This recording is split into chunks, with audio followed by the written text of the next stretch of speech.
बच्चों, आज हम लोग संज्ञा के बारे में पढ़ेंगे। इन आँखों से हम लोग जो कुछ भी देखते हैं उन सब का कुछ ना कुछ नाम होता है। जैसे पृथ्वी, आकाश, पेड़ पौधे, चॉकलेट, खीर, मछली, पानी, पहाड़ इत्यादि, ये सब नाम है। और हमारे मन में जो भाव होते हैं उसके भी कुछ ना कुछ नाम होते हैं। तो इस तरह से व्याकरण में यही नाम शब्द जो है संज्ञा कहलाते हैं। तो आज हम लोग पढ़ेंगे संज्ञा, और संज्ञा किसे कहते हैं, उसका उदाहरण, और संज्ञा के कितने भेद हैं और उनके भेदों के बारे में विस्तार से पढ़ेंगे। तो हम चलते हैं, हम लोग संज्ञा के बारे में पूरा विस्तार से देखेंगे कि संज्ञा क्या है और उसके बारे में कौन से उदाहरण हैं उसको हम लोग पढ़ेंगे। तो सबसे पहले हम लोग कुछ उदाहरण पढ़ेंगे जिससे कि हमें संज्ञा समझने में सरलता होगी। तो सबसे पहले हम लोग उदाहरण पढ़ रहे हैं। पहला वाक्य, उत्तर प्रदेश की राजधानी लखनऊ है। यहाँ पर उत्तर प्रदेश और राजधानी लखनऊ, ये दो शब्द जो है वो नाम है। और दूसरा वाक्य है, महिमा गीत गाती है। यहाँ पे महिमा शब्द और उसकी बोली में मिठास है। यहाँ पे मिठास शब्द और घ है उदाहरण वाक्य का, सबसे प्रेम करो घृणा नहीं। और अंगा है वाक्य, ताजमहल अत्यंत आकर्षक है। और च है वाक्य, रामायण एक पवित्र ग्रंथ है। तो यहाँ पर ये कुछ उदाहरण दिए गए हैं जिसमें उत्तर प्रदेश, लखनऊ विशेष स्थानों के नाम हैं। उत्तर प्रदेश जो है वो स्टेट का नाम है, प्रदेश का नाम है, और लखनऊ शहर का नाम है। तो यहाँ पर ये जो है विशेष स्थानों के नाम हैं। और दूसरा महिमा, ये विशेष व्यक्ति का नाम है। और रामायण विशेष वस्तु का नाम है। और मिठास, प्रेम और घृणा, ये भावों के नाम हैं। ग्रंथ, राजधानी, एक ही जाति की वस्तुओं के नाम हैं। तो यहाँ पे बच्चों उपर्युक्त उदाहरणों में हमने देखा कि इस संसार में प्रत्येक वस्तु, व्यक्ति, जाति, गुण, दोष, दशा आदि का कुछ न कुछ नाम अवश्य होता है। यह नाम ही संज्ञा है। अतः संज्ञा का अर्थ है नाम। नाम संज्ञा का समानार्थी है। समानार्थी मतलब एक जैसे अर्थ वाला। अतः हम परिभाषा के रूप में कह सकते हैं कि किसी प्राणी, व्यक्ति, वस्तु, स्थान अथवा भाव के नाम के रूप में प्रयोग किए जाने वाले शब्द संज्ञा कहलाते हैं। तो इस तरह से यहाँ पे किसी प्राणी, वस्तु, व्यक्ति, स्थान, भाव आदि के नाम को संज्ञा कहते हैं। तो यहाँ यह ध्यान रखना चाहिए कि वस्तुएं संज्ञा नहीं होती, उनके लिए प्रयोग किए जाने वाले शब्द ही संज्ञा होते हैं। तो इस तरह से हम कह सकते हैं कि किसी व्यक्ति, वस्तु, स्थान, प्राणी और भाव आदि के नाम को संज्ञा कहते हैं। आपके विद्यालय में एक हिंदी सभा बनाई जा रही है। आपकी हिंदी अध्यापिका ने आपसे कुछ जानकारी मांगी है। तो उस जानकारी को निर्दिष्ट स्थान पर लिखिए। तो यहाँ पे इसमें ज़्यादातर पूछा जाता है नाम, पिता का नाम, कक्षा, हिंदी अध्यापिका का नाम, आपका प्रिय विषय, रुचि, रुचियाँ, प्रिय पत्रिका, प्रिय कवि, ये सब जो है जो पूछा जाता है ये सब नाम होते हैं। तो नाम जो है वो यहाँ पे हम लोग देखेंगे कि किस तरह से संज्ञा के भेद जानेंगे। संज्ञा के 3 भेद होते हैं, और जिसमें पहला है व्यक्तिवाचक संज्ञा, और दूसरा है जातिवाचक संज्ञा, और तीसरा है भाववाचक संज्ञा। तो ये संज्ञा के 3 भेद होते हैं, और जिसमें पहला भेद है व्यक्तिवाचक संज्ञा। तो व्यक्तिवाचक संज्ञा जिन शब्दों से किसी विशेष व्यक्ति, स्थान और वस्तु का पता चलता है उसे व्यक्तिवाचक संज्ञा कहते हैं। अब यहाँ पे किसी विशेष व्यक्ति, स्थान या वस्तु के बारे में पता चलना व्यक्तिवाचक संज्ञा कहलाता है। तो इसे हम लोग कुछ उदाहरण के माध्यम से समझेंगे। जैसे उस्ताद जाकिर हुसैन प्रसिद्ध तबला वादक हैं, पहला वाक्य है यहाँ पे। और दूसरा वाक्य है कि डॉक्टर कलाम को कौन नहीं जानता। और तीसरा वाक्य है महाभारत ग्रंथ भारतवंशियों की कथा कहता है। और चौथा वाक्य है हरिद्वार हिंदुओं का पवित्र तीर्थ स्थान है और हिमालय भारत का मस्तक है। और छठा वाक्य है मारुति कार अत्यंत लोकप्रिय है।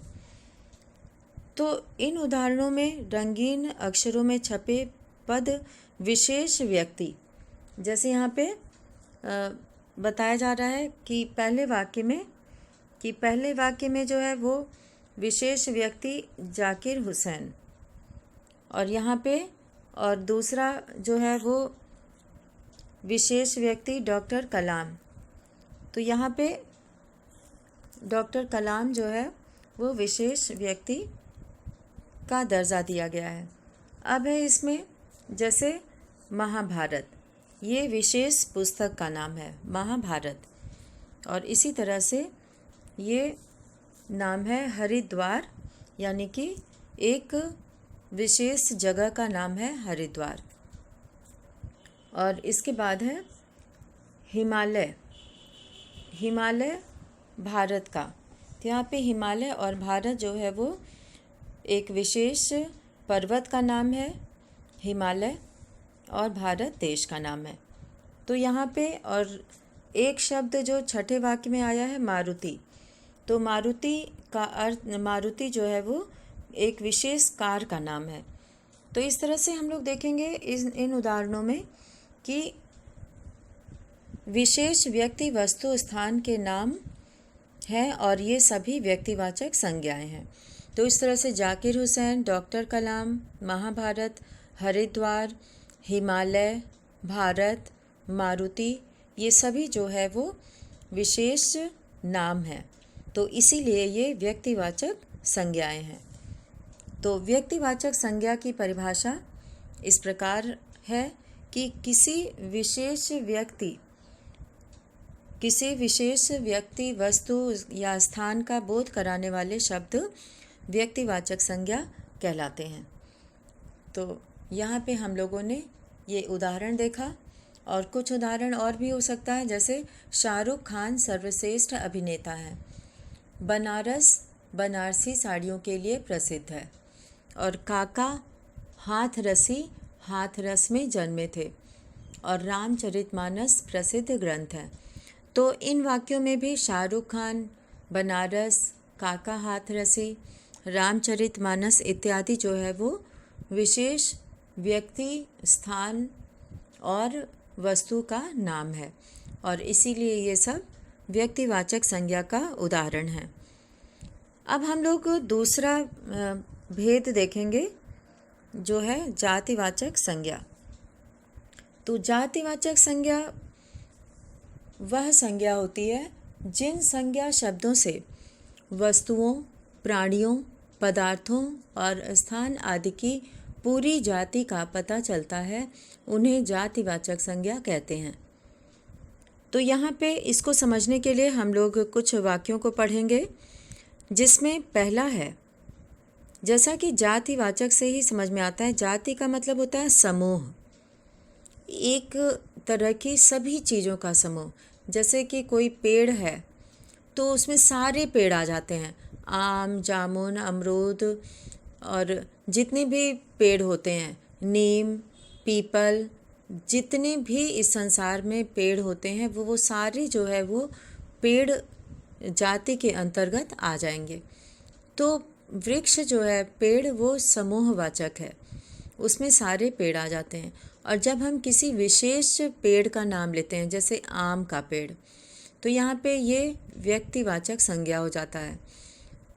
तो हम लोग जातिवाचक संज्ञा में ऐसे संज्ञा शब्दों को पढ़ेंगे जिनमें वस्तुओं, प्राणियों, पदार्थों और स्थान आदि की पूरी जाति का पता चलता है। जैसे यहाँ पे नदियाँ सागर में मिल जाती हैं। और दूसरा वाक्य है, मनुष्य को पशु पक्षियों से प्रेम करना चाहिए। और तीसरा वाक्य है, मेरी पुस्तक में अनेक कहानियाँ हैं। तो यहाँ पर पुस्तक और कहानियाँ। और चौथा वाक्य है, नगर में अनेक भव्य इमारतें हैं। तो यहाँ पे नदियाँ, सागर, मनुष्य, पशु पक्षियों, पुस्तक, कहानियाँ और नगर तथा इमारतें, ये सभी शब्द जो है, इनको ये किसी विशेष वस्तु, व्यक्ति अथवा स्थान का बोध नहीं कराते, बल्कि एक ही जाति की वस्तुओं, प्राणियों एवं स्थानों का बोध करा रहे हैं। अतः ये सभी जातिवाचक संज्ञाएं हैं। जैसे यहाँ पे नदियाँ शब्द आया है, तो नदियाँ शब्द, इसमें सभी नदी आ जाएगी, सभी तरह की नदियाँ आ जाएंगी। गंगा, यमुना, सरस्वती, कावेरी, जितनी भी नदियाँ हैं, वो सारी नदियाँ, उनका समूह यानी जाति। तो नदी शब्द जो है वो जातिवाचक है, उसमें सारी नदियाँ आ जाती हैं। तो इसीलिए इसे जातिवाचक संज्ञा का उदाहरण माना जाता है। और अगर हम किसी विशेष नदी का नाम लेते हैं, जैसे गंगा, तो वो व्यक्तिवाचक संज्ञा हो जाएगा, क्योंकि व्यक्तिवाचक में किसी विशेष व्यक्ति, स्थान या वस्तु का पता चलता है। तो विशेष नदी है गंगा, तो वो व्यक्तिवाचक संज्ञा हो गया। लेकिन जब हम केवल नदी बोलेंगे, तो नदियों में जो है वो सभी नदियाँ आ जाती हैं, वो पूरा समूह, वो पूरी जाति, नदी की जाति जो है, वो सभी नदियाँ इसमें आ जाती हैं। तो इस तरह से सागर, सागर बोलने से भी सभी सागर आ जाते हैं। लेकिन जब हम बोलेंगे कि हिंद महासागर, तो यहाँ पे हिंद महासागर जो है वो एक विशेष सागर है, नाम है ये, तो ये व्यक्तिवाचक संज्ञा हो जाएगा। अब इसी तरह से मनुष्य बोलने से मनुष्य जाति आ जाती है, उसमें मनुष्य में स्त्री, पुरुष, बच्चे, बूढ़े, जवान सब आ जाते हैं, तो वो मनुष्य जाति है, समूह है। और अगर हम उसमें किसी का नाम लेते हैं, जैसे राम, तो वो व्यक्तिवाचक संज्ञा हो जाता है। लेकिन जब हम केवल मनुष्य बोलते हैं, तो उसमें संसार के सभी मनुष्य आ जाते हैं, पूरी मनुष्य जाति के बारे में हम कहते हैं। तो मनुष्य को पशु पक्षियों से प्रेम करना चाहिए। पशु में सारे पशु आ जाते हैं, उसमें शेर, हिरन और जितने भी हैं, कुत्ता, बिल्ली, ये सारे पशु आ जाते हैं। पशु जाति है, और उसमें अलग अलग जब नाम लिया जाता है तब वो विशेष हो जाता है। तो पशु और पक्षी, पक्षियों में सभी पक्षी आ जाते हैं, चिड़िया, तोता, कोयल, कौवा, सभी आ जाते हैं। तो पशु पक्षी ये सब जाति के सूचक हैं। पुस्तक शब्द में सभी पुस्तकें आ जाती हैं। पुस्तक समूह के बारे में बात हो रही है, जाति के बारे में बात हो रही है, पुस्तक जाति है। और कहानियाँ, सभी कहानियाँ आ जाती हैं इसमें, तो ये जातिवाचक है। नगर में सभी नगर आ जाते हैं, और उसमें अगर हम किसी विशेष नगर का नाम लें, जैसे अयोध्या कहें, अयोध्या नगर, तो अयोध्या जो है वो विशेष नगर है, और वो व्यक्तिवाचक संज्ञा का उदाहरण है। तो यहाँ पर ये व्यक्तिवाचक संज्ञा का उदाहरण कहलाएगा। और इमारतें में भी सभी भवन आ जाएंगे, और ये सभी जो है वो जाति के सूचक हैं। तो इस तरह से इन वाक्यों में रंगीन अक्षरों में छपे पद किसी विशेष वस्तु, व्यक्ति अथवा स्थान का बोध नहीं करा रहे हैं, बल्कि एक ही जाति की वस्तुओं, प्राणियों एवं स्थानों का बोध करा रहे हैं। तो इस तरह से ये सभी जातिवाचक संज्ञाएं हैं। तो हम लोगों ने देखा कि जातिवाचक संज्ञा में किस तरह से शब्दों का प्रयोग होता है, और इसमें कई जो है उदाहरण हम लोगों ने देखा। अब हम लोग देखेंगे जातिवाचक संज्ञा के बाद इसकी परिभाषा। पहले हम लोग देखेंगे कि जातिवाचक संज्ञा की परिभाषा क्या है। तो जातिवाचक संज्ञा की परिभाषा ये है कि किसी एक ही जाति के सभी प्राणियों, वस्तुओं, स्थानों का बोध कराने वाले शब्द जातिवाचक संज्ञा कहलाते हैं। और अब हम लोग देखेंगे कि तीसरी संज्ञा भाववाचक संज्ञा। तो भाववाचक संज्ञा जो है वो 3 तरह की ये संज्ञा, इसकी रचना जो है वो कई प्रकार से की जाती है। और ये वो संज्ञा है जिन संज्ञा शब्दों से प्राणियों, व्यक्तियों, वस्तुओं आदि के गुण, दोष, कार्य, दशा और भावों का पता चलता है, उन्हें भाववाचक संज्ञा कहते हैं। तो भाववाचक संज्ञा, भाव का कोई भी आकार नहीं होता, इसे महसूस किया जाता है और उसका जो नाम रखा जाता है वही भाववाचक संज्ञा होती है। तो इसमें गुण, दोष, कार्य, दशा और भाव पता चलता है। तो इसमें हम लोग उदाहरण के माध्यम से पहले समझेंगे।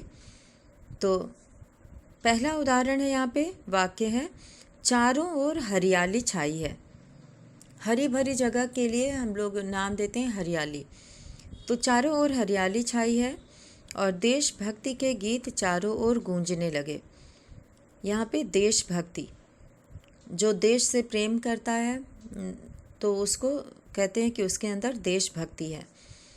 और ग है, इस कमरे की चौड़ाई अधिक है। घ है, बुढ़ापे में अक्सर कमर झुक जाती है। और अंग है, उसकी कल्पना की उड़ान बहुत ऊंची है। और च है, माँ मुझसे प्रेम करती है। तो इस तरह से यहाँ पे कई उदाहरण दिए गए हैं और इन उदाहरणों में हरियाली, देशभक्ति, चौड़ाई, बुढ़ापे, कल्पना, उड़ान, प्रेम इत्यादि जो रंगीन अक्षरों में छपे शब्द हैं, ये गुण, कर्म, अवस्था, दशा, भाव आदि का बोध करा रहे हैं। अतः ये सभी भाववाचक संज्ञाएं हैं। तो इसकी परिभाषा है कि किसी व्यक्ति, स्थान या वस्तु के गुण, दोष, अवस्था या भाव का बोध कराने वाले शब्द भाववाचक संज्ञा कहलाते हैं।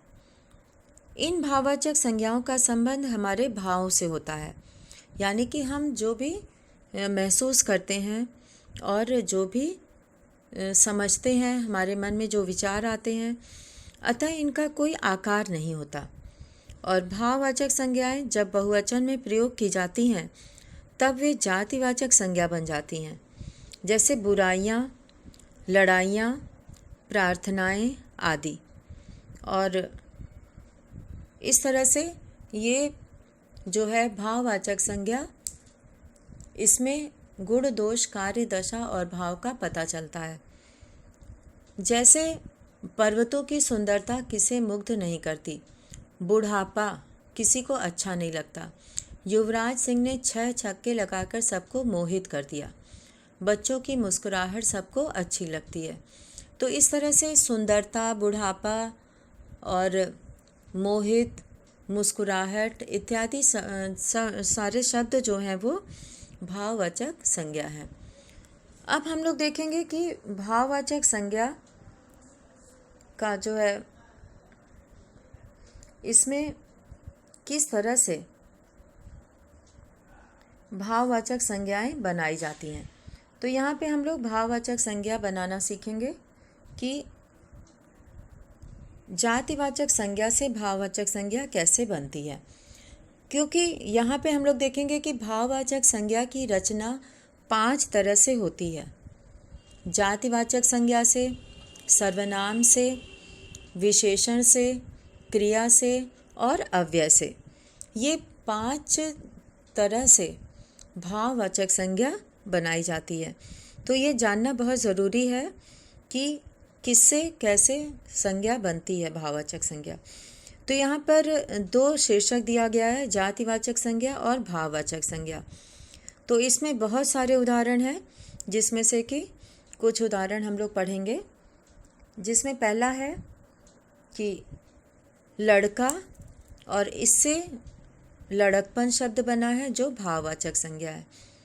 अमर से अमरता, मित्र से मित्रता, मैत्री, और गुरु से गुरुत्व, गुरुता, गौरव, शिक्षक से शिक्षा, वीर से वीरता, पंडित से पांडित्य, और युवक से यौवन, पशु से पशुता, पशुत्व, और कवि से कवित्व, और दुष्ट से दुष्टता, और सज्जन से सज्जनता, और स्त्री से स्त्रीत्व, और चोर से चोरी। और इसी तरह से यहाँ पे और उदाहरण दिया गया है। बूढ़ा, बुढ़ापा, शिशु, शैशव, शिशुता, इंसान, इंसानियत, ठग, ठगी, शत्रु, शत्रुता, व्यक्ति, व्यक्तित्व, रंग, रंगत, कुमार, कौमार्य, बच्चा, बचपन, मनुष्य, मनुष्यता, वकील, वकालत, भाई, भाईचारा, जाति, जातीयता, और खटाई, खटास। तो इस तरह से यहाँ पे हम लोगों ने देखा कि किस तरह से जातिवाचक संज्ञा से भाववाचक संज्ञा बनाई गई है। अब इसी तरह से हम लोग आगे देखेंगे कि यहाँ पे सर्वनाम से भाववाचक संज्ञा कैसे बनाई जाती हैं। तो सर्वनाम शब्द से भाववाचक संज्ञा, और सर्वनाम शब्द अभी हम लोगों ने पढ़ा था।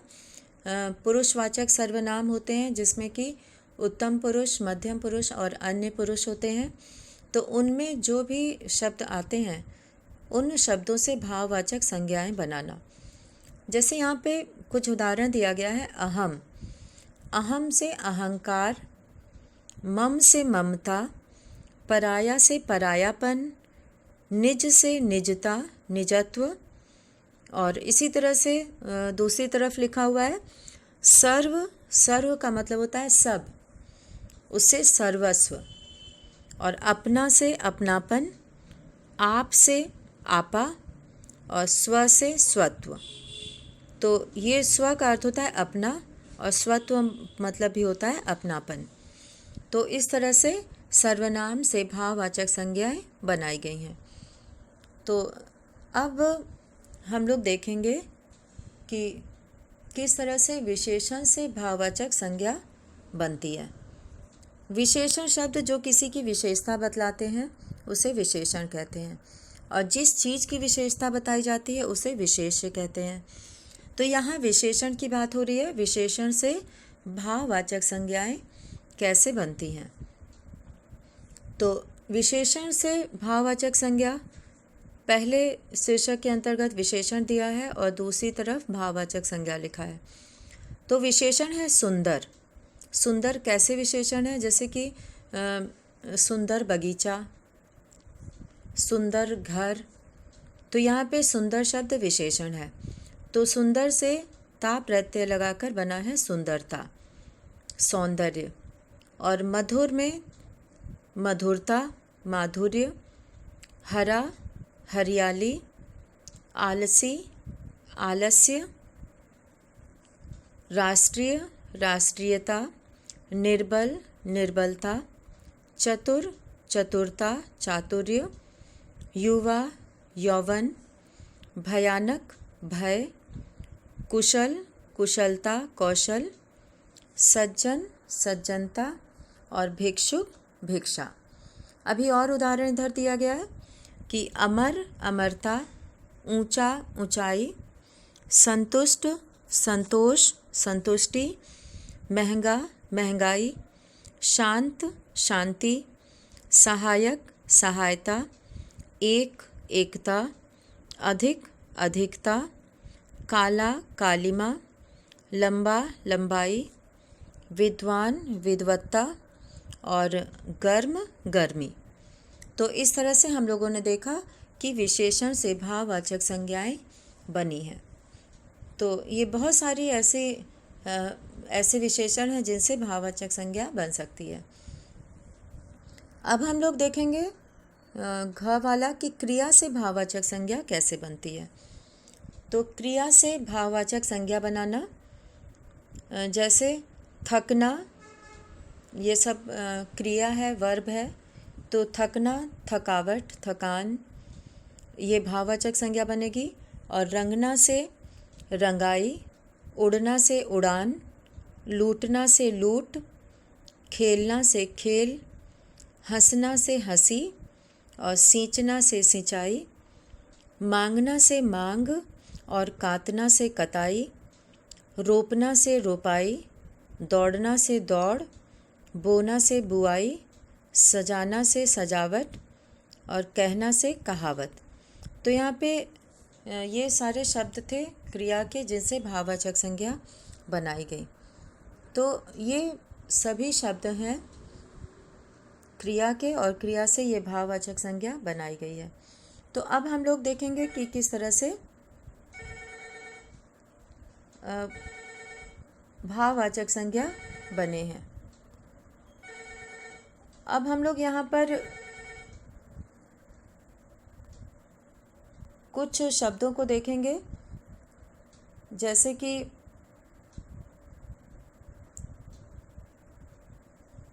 ये अव्यय से भाववाचक संज्ञा बनाना। तो अव्यय से भाववाचक संज्ञा बनेगी, जैसे कि समीप शब्द है अव्यय, और अव्यय से हम लोग भाववाचक संज्ञा बनाएंगे। और जैसे समीप से समीपता, और मना से मनाही, और निकट से निकटता, और इसी तरह से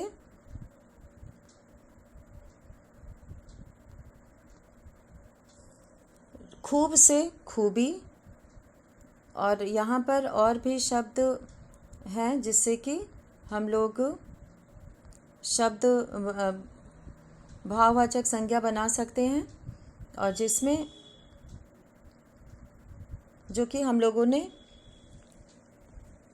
यहाँ पर देखा कि समीप से समीपता, मना से मनाही, निकट से निकटता, और यहाँ पर खूब से खूबी, ये सारे शब्द जो है वो भाववाचक संज्ञा के उदाहरण हैं। तो इस तरह से हम लोगों ने संज्ञा के विभिन्न रूपों के बारे में पढ़ा, और यहाँ पे हम लोग संज्ञा के भेद और उसके बारे में पढ़े हैं। तो यहाँ पे व्यक्तिवाचक संज्ञा, जातिवाचक संज्ञा और भाववाचक संज्ञा के भेद हम लोग पढ़े और उनकी परिभाषा पढ़े, और उसके बाद फिर हम लोगों ने संज्ञा के भाववाचक संज्ञा किस तरह से बनाई जाती है, और उसमें हम लोगों ने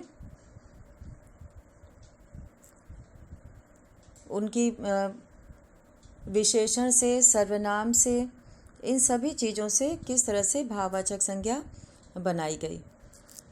तो यहाँ पे हम लोगों ने ये देखा, और अब हम लोग इसके कुछ मुख्य बिंदुओं के बारे में देखेंगे कि ये मुख्य बिंदु क्या क्या हैं।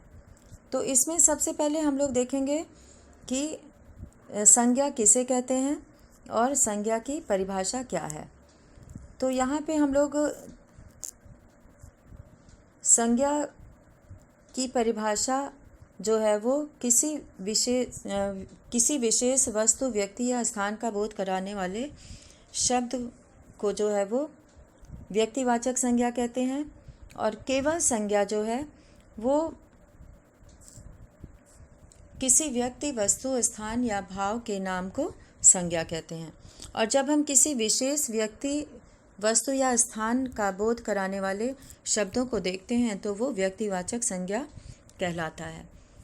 तो यहाँ पे हम लोग जातिवाचक संज्ञा, और इसके बाद फिर भाववाचक संज्ञा, भाववाचक संज्ञा को बनाना जिसमें कि जातिवाचक संज्ञा से और हम लोगों ने क्रिया से और विशेषण से, सर्वनाम से और जातिवाचक संज्ञा शब्द से हम लोगों ने भाववाचक संज्ञाएं बनाना सीखा। तो इस पाठ के अंतर्गत हम लोगों ने संज्ञा के बारे में और उसके भेदों के बारे में और भाववाचक संज्ञा किस तरह से बनाई जाती है उसके बारे में पढ़ा। तो आज के इस वीडियो में हम लोगों ने संज्ञा के बारे में विस्तार से हम लोगों ने पढ़ा और इसी के साथ ही आज का ये अध्याय समाप्त होता है।